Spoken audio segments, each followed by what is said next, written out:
General નોલેજની અંદર આપણે પ્રશ્ન લઈશું કે પર્યાવરણ સંબંધિત અગત્યના દિવસો કયા? 21 માર્ચ, 5 જૂન, 4 ઓક્ટોબર, 21 ડિસેમ્બર, 22 એપ્રિલ અને 16 સપ્ટેમ્બર. તો 21 માર્ચ માટે શું યાદ રાખીએ આપણે? તો યાદ રાખીશું વિશ્વ વન દિવસ, વિશ્વ વન દિન, બરોબર. 5 જૂન માટે બધાને ખ્યાલ જ હશે, વિશ્વ પર્યાવરણ દિવસ, બરોબર. પછી 4 ઓક્ટોબર માટે શું યાદ રાખીશું? તો વન્ય પ્રાણી દિવસ, વન્ય પ્રાણી દિવસ, બરોબર.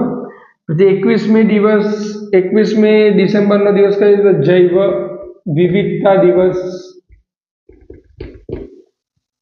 જૈવ વિવિધતા દિવસ. 22મી એપ્રિલ વિશ્વ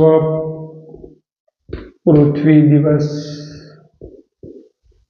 અને 16 સપ્ટેમ્બર વિશ્વ ઓઝોન દિવસ તરીકે યાદ રાખવું. 21 માર્ચ વિશ્વ વન દિન, 5 જૂન વિશ્વ પર્યાવરણ દિવસ, 4 ઓક્ટોબર વન્ય પ્રાણી દિવસ, 21મી ડિસેમ્બર જૈવ વિવિધતા દિવસ, 22મી એપ્રિલ વિશ્વ પૃથ્વી દિવસ અને 16 સપ્ટેમ્બર વિશ્વ ઓઝોન દિવસ. તો આટલા પર્યાવરણ દિવસ સંબંધી અગત્યના દિવસો યાદ રાખવા.